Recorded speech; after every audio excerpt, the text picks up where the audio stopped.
오늘 주님 은혜가 풍성하시기를 기원합니다. 오늘은 종료주일 또 고난주일이고요. 나귀 타신 예수님이란 제목으로 말씀을 전해드립니다.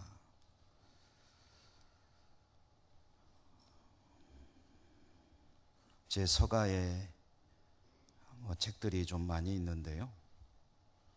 세상을 바꾼 한 주간 이라는 제목의 책이 있습니다. 책의 제목이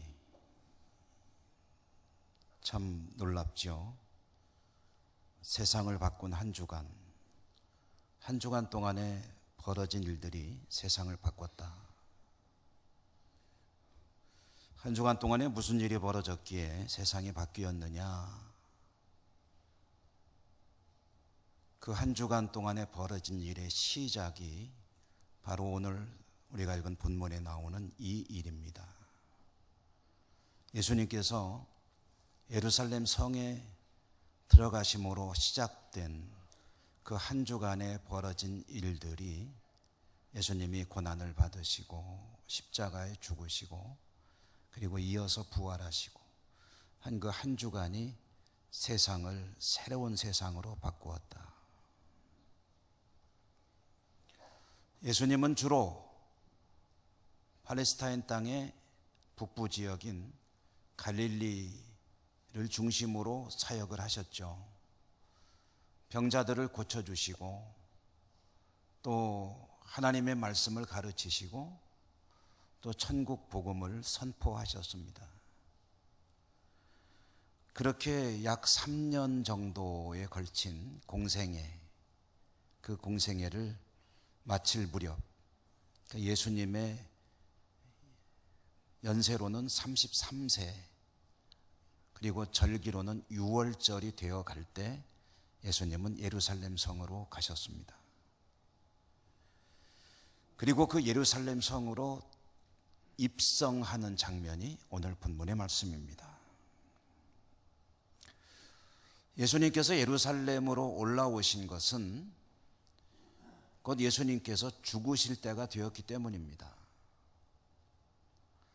예수님이 공생애를 시작하실 때 세례 요한에게 세례를 받으시고 하늘이 갈라지며 성령이 임하시고 그리고 광야에서 시험을 받으시고 이어서 세례 요한이 헤롯에게 체포가 되어서 옥에 갇혔을 때 그때 비로소 예수님의 사역이 시작이 되는데 사람들 앞에 나오신 예수님께서 선포하신 첫 외침이 뭐였냐면 때가 찼고 하나님의 나라가 가까이 왔으니 회개하고 복음을 믿으라 라는 것이었죠.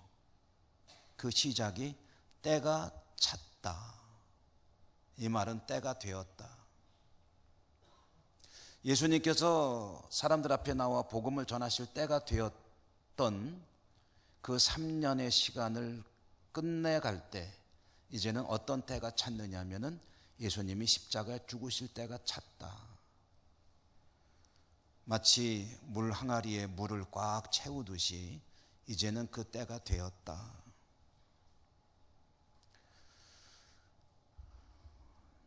예루살렘 인근의 베다니 마을에서 머무시는 것이 예수님의 평상시 예루살렘에 오실 때의 모습이신데요. 이제 베다니 마을을 떠나서 예루살렘 성으로 입성하시는 광경입니다. 예수님께서 입성하시는 이 장면을 전해주시는 이 성경 말씀을 보면은 우리가 좀 주목해야 될 몇 대목들이 있습니다.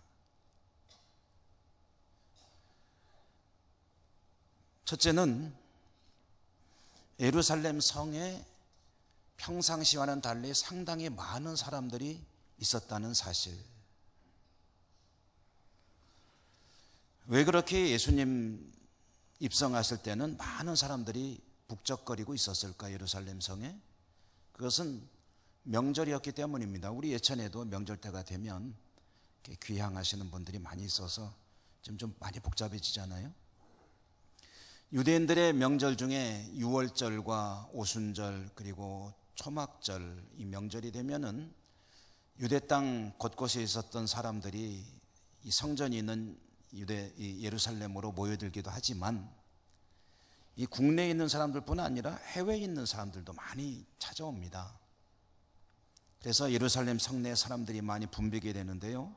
평상시에는 고고학적인 발굴에 의하면 예루살렘 성에 상주하는 인구는 적게 보면 한 3만 명, 많이 보면 한 5만 명 정도가 살고 있었다고 그래요.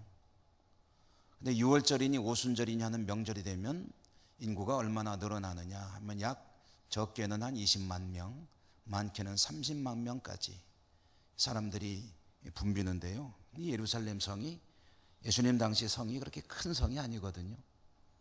그러니까 막 사람들이 성 안에서는 살 수가 없으니까 성 밖에다 텐트도 치고 그 저 멀리 베단이나 벳바게 같은 그런 마을까지 가서 묵기도 하고 그랬었다고 합니다. 뭐 사도행전에도 보면은 오순절이 되었을 때 수많은 사람들이 예루살렘 성에 있었다라는 이야기도 전해지고 있지 않습니까? 6월절 명절을 맞이해서 수많은 사람들이 예루살렘 성내에 있을 때였다라는 것이 첫 번째 좀 주목을 해야 될 일이고요. 두 번째로는 그 성에 있는 그 수많은 사람들이 대부분이 뭐 다는 아니었겠죠. 대부분이 입성하시는 예수님을 아주 열렬히 환호하면서 맞이하고 있었다는 사실입니다. 성경에 보면 군중들은 종려나무 가지를 흔들면서 예수님을 환영했다. 요한복음이 아닌 다른 복음서에도 보면은 종려나무 가지만 흔든 것이 아니라 자기의 옷을 벗어서 깔고 예수님을 영접했다. 종려나무 가지를 흔들고 옷을 벗어서 길에다가 깔면서 환영하는 이 행동들이 가지는 의미가 뭘까? 군중들이 백성들이 누군가를 이런 식으로 환영한다는 얘기는 이건 아무 때나 하는 것이 아니고요. 보통 어떤 때 이렇게 환영을 하냐면 나라의 전쟁이 벌어졌다. 그래서 나라의 운명을 걸고 군대가 이제 전쟁터로 나갔다. 어떤 장군의 탁월한 그런 인솔하에 적군을 물리치고 나라를 지켰다. 그래서 그 군대가 지금 개선하고 있다. 구국의 영웅이죠. 우리나라의 무슨 이순신 장군처럼 나라를 구한 장군과 군대가 다시 예루살렘 성으로 개선해 올 때 백성들이 맞이하는 그 의식이 바로 이런 겁니다. 종려나무 가지를 흔들고 자기 옷을 벗어서 길바닥에 깔고 그래서 이 사람들을 정말 환영하고 기쁨으로 맞이하는 그런 모습, 그것이 예수님께서 예루살렘 성으로 입성할 때 지금 그 광경이 벌어지고 있는 겁니다. 저는 이 말씀을 묵상하다 보니까 문득 좀 오래전에 저 어렸을 때 생각이 나요. 제가 중학교 다닐 때 제가 다니던 학교는 서울시청 광장 인근에 있었는데요. 그 학교 앞에는 큰 대로가 있는데 그 대로가 김포공항에서 서울시청으로 연결되는 도로였습니다. 외국에서 대통령이나 또는 국빈이 오면은요, 그 학생들이 다 동원이 돼요. 해주고 나가서 태국기하고 또 그 오는 분 그 나라 국기 양손에 들고 이제 차가 막 오면은 와 하고 괜히 막 들떠가지고 공부 안 해서 좋다 그래가면서 막 흔들고 환영하며 했던 그런 기억이 납니다. 옥상에서는 막 그냥 색종이를 잘라가지고 뿌리고. 지금도 기억나는 분은 이디오피아의 셀라시의 황제라는 분이 왔을 때 아마 1968년으로 기억하는데요. 그때 나가서 또 열심히 막 그 길을 흔들고 했던 기억도 납니다. 이 예수님께서 예루살렘 성으로 들어갈 때 그렇게 환영을 하고 있었다는 얘기예요. 사람들이. 이 사람들이 왜 이렇게 예수님을 열렬히 환영을 하고 맞이하고 있었을까? 그들이 어떤 마음을 가지고 있었고 예수님에게 어떤 기대를 하고 있었기 때문에 예수님을 이와 같이 뜨겁게 환영을 하고 있었을까? 그들이 예수님을 향해서 외치는 소리 가운데 그 마음이 들어있습니다. 예수님을 향한 기대가 들어있다는 거죠. 오늘 성경에 보면은 군중들이 예수님을 맞이하면서 뭐라고 외치고 있었습니까? 호산나 찬송하리로다. 주의 이름으로 오시는 이 곧 이스라엘의 왕이시여 하면서 예수님을 맞이했다. 성경의 말씀인데 우리가 흔히 쓰는 그런 일상적인 용어로 그 뜻을 살려서 풀이해 본다면 이렇게 외쳤다는 뜻입니다. 구원하십시오. 이스라엘의 구원자시여. 당신을 기다렸습니다. 이제 오시는군요. 메시아로 오시는 우리의 구원자시여. 다윗의 후손이시여. 이 나라를 구원하실 이시여. 당신을 열렬히 환영합니다. 당신은 이스라엘의 왕입니다. 그래가면서 맞이하는 거예요.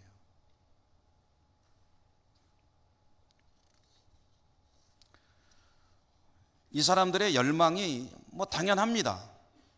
당시 이스라엘은 로마의 지배를 받고 있었고 정치적으로 경제적으로 사회적으로 몹시 힘겨운 시기를 보내고 있었고, 그러니 그들의 간절한 소원이 뭐겠습니까? 그들은 모두 마음속에 약속을 가지고 있었습니다. 하나님이 예언자들을 통해서 말씀하셨어요. 다윗의 후손 가운데서 메시아가 태어날 것이다. 그가 구원할 것이다. 그 믿음이 속히 이루어져서, 약속이 이루어져서 자신들의 믿음대로 되어서 로마를 몰아내고 나라는 회복이 되고 다윗의 후손이라니까 그 조상 다윗 때처럼 이 나라가 전성기를 구가할 수 있도록 위대한 그런 지도자가, 구주가 우리에게 오실 것이다. 하나님 약속하셨다라는 믿음을 가지고 그 날을 꿈꾸면서 살아가고 있었기 때문에 그들은 메시아를 간절히 고대하고 있었죠. 그러던 중에 나사렛 예수라는 선지자에 대해서 얘기를 들었습니다. 들어보니까 대단한 인물이에요. 기적도 행하고 가르침이 다른 어떤 종교 지도자들하고는 차원이 다릅니다. 권세가 있습니다. 얼마 전에는 정말 놀라운 이야기까지 들었습니다. 군중들은 그 예루살렘에서 인근에 있는 베다니 마을에 나사로라고 하는 인물이 있는데 그 사람이 죽었다는 거예요. 근데 다시 살아났대요. 죽었다가 다시 살아났는데 죽은 사람을 그 예수라는 분이 살렸다는 거예요. 죽은 지 한두 시간 된 것도 아니에요. 나흘이나 됐는데 동굴의 무덤에 가리던 돌을 치워라. 나사로야 나와라 했더니 글쎄 온몸에 그 헝겊을 칭칭 감고 이미 염까지 다해서 시신이 부패하기 시작한 그 나사로가 걸어서 나와서 살았다. 이런 얘기를 들으니까 다들 경악을 한 겁니다. 그리고 생각하는 거죠. 이런 분이 메시아가 아니면 누가 메시아겠느냐. 군중들의 기대는 하늘을 찔렀습니다. 이분이 틀림없이 우리를 구원할 메시아로구나. 나름대로 이런 믿음의 근거를 가지고 그 예수님이 이 예루살렘 성으로 오신다네, 지금 입성하신다네 하니까 그들은 우리의 영웅이십니다. 우리의 왕이십니다. 우리를 구원하실 구주이십니다 하면서 그 소문이 입에서 입으로 펴져가지고 수많은 인파들이 막 종려나무 가지를 흔들고 어떤 일은 옷을 깔고 하는 가운데 입성을 하고 있었다는 얘기입니다. 여러분, 이렇게 대대적인 군중들의 기대를 한 몸에 받으며 환영과 환호 속에 입성하시는 예수님. 근데 여기서 우리가 또 한 가지 잘 봐야 될 대목이 있는데요. 그 예수님이 입성하시는데 나귀를 타고 입성하시더라.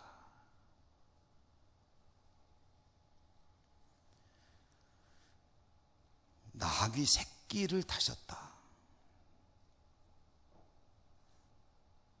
왜 나귀 새끼를 타셨을까? 한번 상상해 보십시다. 전쟁 영웅, 구국의 영웅이라면 어떤 짐승을 타고 입성하는 것이 어울리겠습니까? 큰 덩치가 크고 갈기를 휘날리며 털이 윤기가 잘잘 흐르고 아주 보기만 해도 멋진 삼국지에 나오는 적토마와 같은 그런 말을 타고 높이 말 위에 우뚝 앉아서 위엄을 떨치면서 등장하는 것이 어울리죠. 그렇지 않습니까? 그런데 나귀 새끼를 타고 입성했다. 그것도 예수님이 스스로 선택하신 탈 것이었다. 왜 그러셨느냐? 예수님의 그 선택 속에 어떤 의미가 들어있느냐? 성경이 그 이야기를, 그 이유를 정확히 밝혀주고 있습니다. 오늘 우리가 읽은 본문에 보니까 그는 겸손하기 때문에 나귀 새끼를 타고 입성했다. 스가랴 선지자 예언에 보니까 이스라엘의 왕 임하실 때 그는 공의로우시고 구원을 베푸시고 겸손하신 분인데 그분은 나귀의 새끼를 타고 올 것이다. 이렇게 예언을 했거든요. 스가랴 선지자가 예언한 그 예언에 의하면 나귀를 타고 입성하시는 그가 나귀를 탄 이유가 뭐냐면 겸손하기 때문이다. 예수님은 겸손하셨습니다. 그래서 나귀 새끼를 타고 입성하십니다. 그런데 여러분, 우리는 이렇게 잘 알고 있지만 도대체 그러면 예수님의 겸손이라는 것이 그 알맹이가 내용이 뭐냐? 말 타고 오면 안 겸손한 거냐? 나귀 새끼 타고 오면 무조건 겸손한 거냐? 도대체 그 겸손이라는 게 뭐냐? 예수님이 겸손이 뭐기 때문에 나귀 새끼를 타고 오시느냐? 여기에도 하나님께서 우리가 깨닫기 원하시는 또 하나님의 메시지가 들어있죠. 도대체 그게 뭐냐? 여러분 뭘까요? 예수님의 겸손의 내용, 알맹이. 몇 년 전에 로마 가톨릭의 수장인 프란치스코 교황이 우리나라를 방문했었죠. 방한했을 때 많은 화제를 뿌린 이분이 많은 화제를 뿌리고 이제 가셨는데 그 중에 한 가지가 그 한국에 계시는 동안에 이용하던 차가 또 화제가 됐었어요. 로마 교황청이나 우리 한국의 천주교 본부에서는 교황의 경호를 안전을 고려해서 방탄차를 이용하려고 했다고 그래요. 보통 대통령들이 타는 차가 방탄차 아닙니까? 그런데 이 교황이 그 방탄차를 타는 것을 거절하고 아주 작은 차를 타고 다니겠다. 그래서 이 관계자들이 진땀을 흘렸다고 그래요. 그래서 교황이 원하던 작은 차보다는 조금 덜 작은 차를 타고 이제 4, 5일간 그 일정을 소화했는데, 근데 그 신문에서 기사에서 보도하기를 이 교황이 참 성품이 소탈한 분이다. 격식을 가리지 않고 따지지 않고. 그래서 로마에서도 평상시에는 손수 작은 차를 잘 운전하고 다니는 분이다. 그래서 그 교황의 그런 소탈한 성품을 겸손으로 표현을 해서 겸손한 교황, 그랬던 그 기억이 납니다. 여러분, 예수님의 겸손도 그런 소탈한 성품일까요? 화려한 것을 싫어하고 어려서부터 가난하게 사셨기 때문에 그게 몸에 배서 근검전략하고 서민적이고, 그래서 나귀 새끼를 타고 입성하신 걸까요? 그게 겸손의 내용일까요?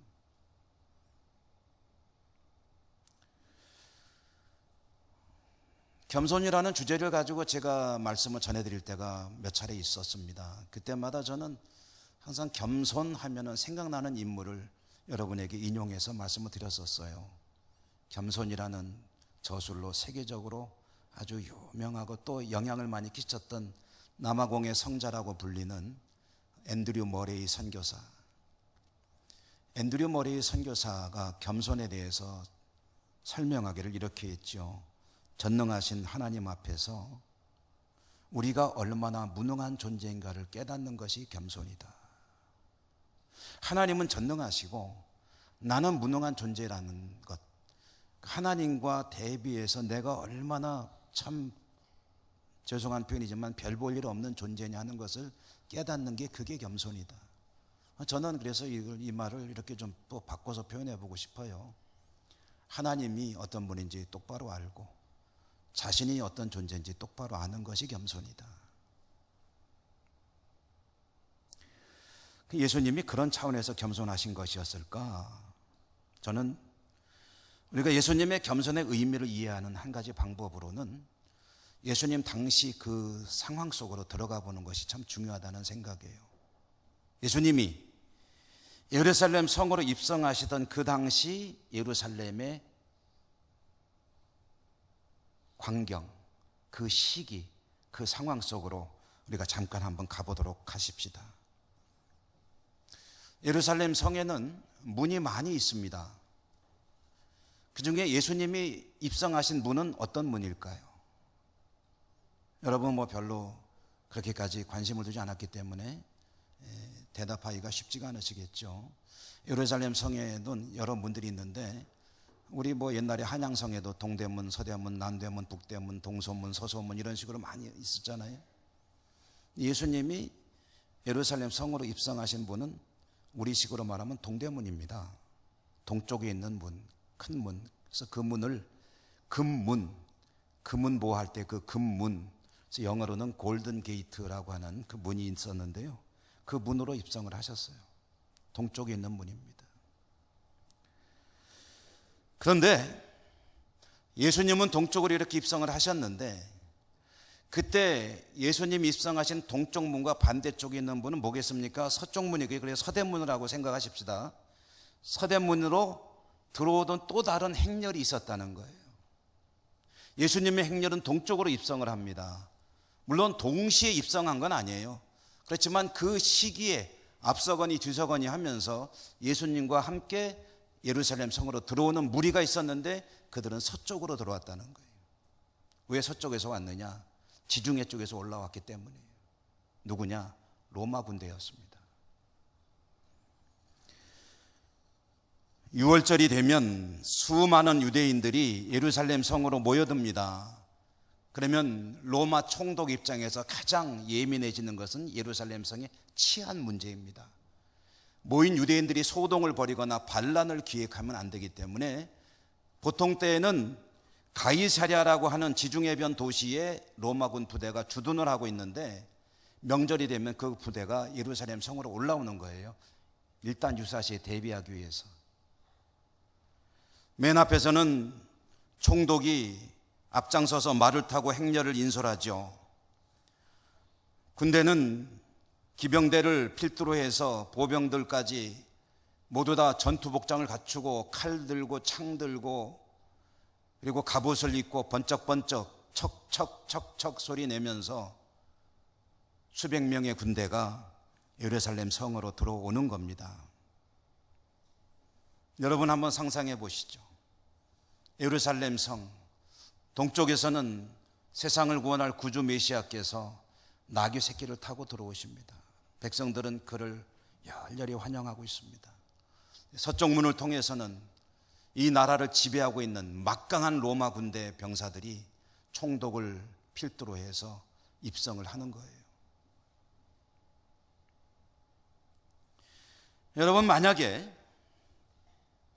예수님께서 이 군중들의 기대에 부응하려면 어떤 모습으로 입성을 해야 되느냐? 여러분 이 군중들의 기대가 뭡니까? 이 나라를 독립시켜줄 위대한 그 국가적인 영웅이 이 메시아가 그런 분일 것을 기대하고 있잖아요. 그렇다면 예수님의 모습은 기대하는 모습은 이런 걸 겁니다. 저도 그럴 것 같으니까요.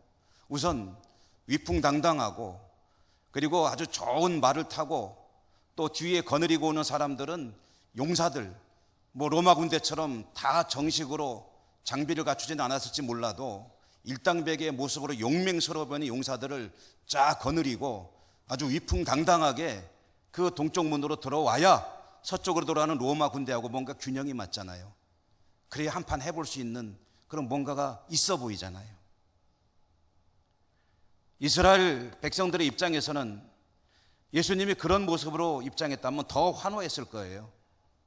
야, 이번엔 진짜다. 그동안에 수많은 메시아 후보들이 있었지만 다 슬그머니 다 사라졌는데 이 양반은 죽은 자도 살리는 능력 있는 분인데다가 저 모습 봐라. 위풍당당하지 않냐. 이제는 로마 몰아내는 것은 시간 문제다 라고 더 환호했겠죠. 이것이 예수님을 향한 군중들의 기대입니다.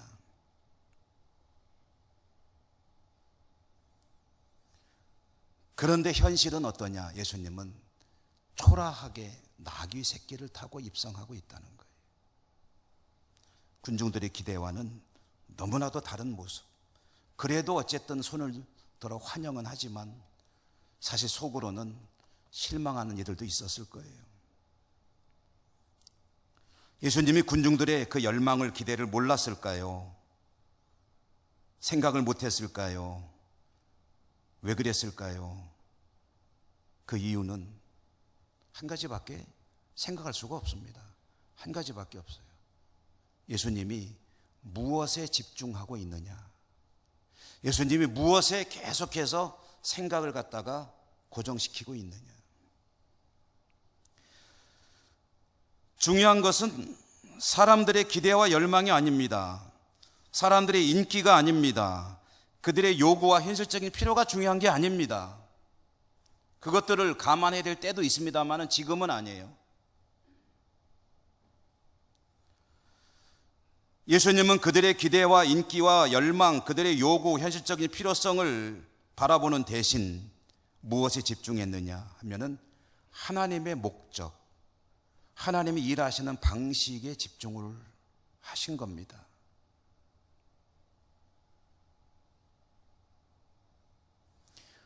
여러분, 하나님은 이스라엘의 독립을 위해서 독생자를 보내신 것이 아니에요. 그들을 압제로부터 구원하시기 위해서 독생자를 보내신 것이 아닙니다. 힘으로 로마를 제압하고 이스라엘 나라를 독립시키라고 보내신 것이 아니에요.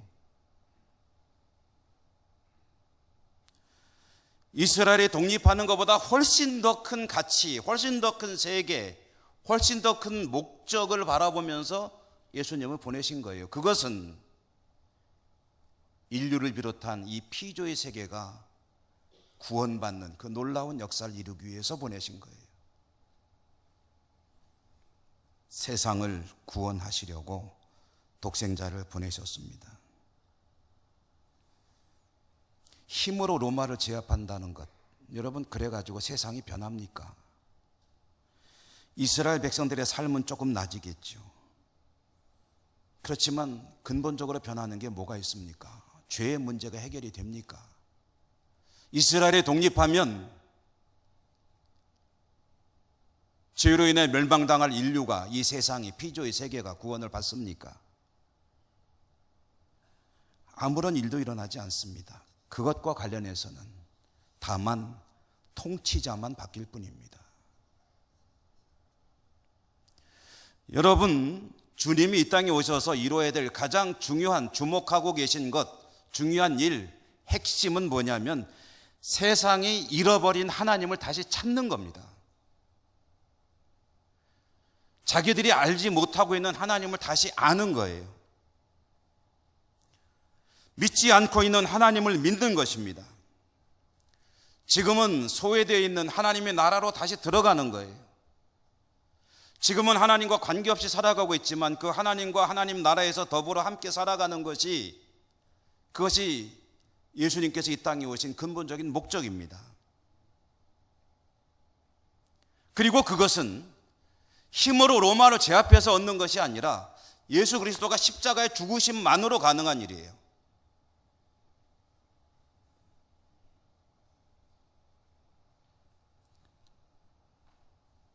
죽음의 길을 가기 위해 입성하시는 예수님은 나귀 새끼를 타셨습니다.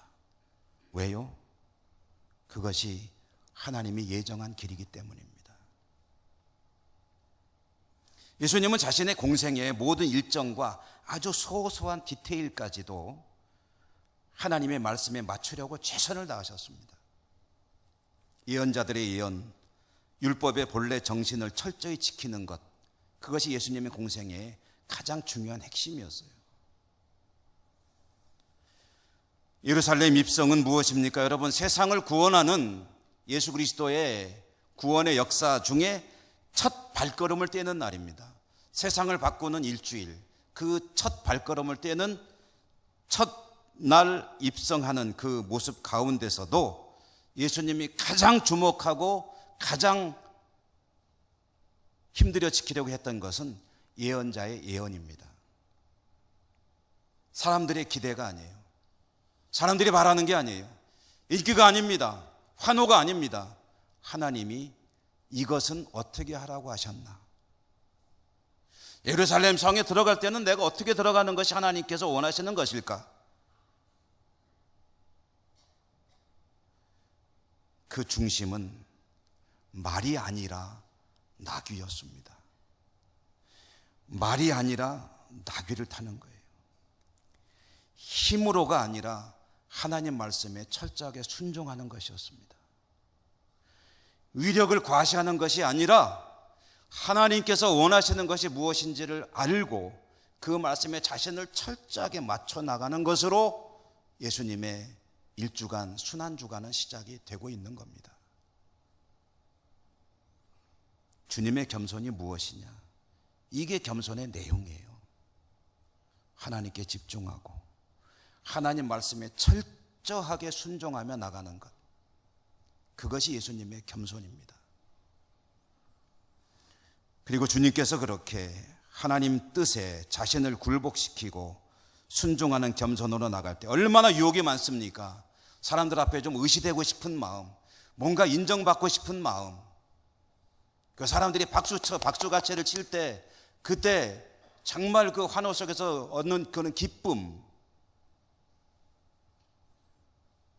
그런 것들이 있었지만 그 모든 것을 다 잘라내버리고 오직 하나님께서 원하시는 것이 무엇인지를 있는 힘을 다해 찾아내고 그 하나님의 뜻에 자신을 굴복시켜 나갈 때 세상이 변하게 되고 구원을 얻게 되었다. 여러분, 그러므로 성경이 말하는 겸손은 다른 것이 아닙니다. 소탈한 것 아닙니다. 격시간 따지는 거 아니에요. 하나님의 말씀에 철저하게 굴복하고 순종하며 나가는 것. 예수님은 그래서 나귀를 타신 겁니다. 오늘 종려주일, 주님의 고난이 본격적으로 시작되는 고난주일, 우리는 한 주간 고난주간을 또 보내게 되겠죠. 오늘 주시는 말씀 가운데 주님께서는 하나님께 집중했듯이 우리들도 주님에게 집중하기를 원하십니다.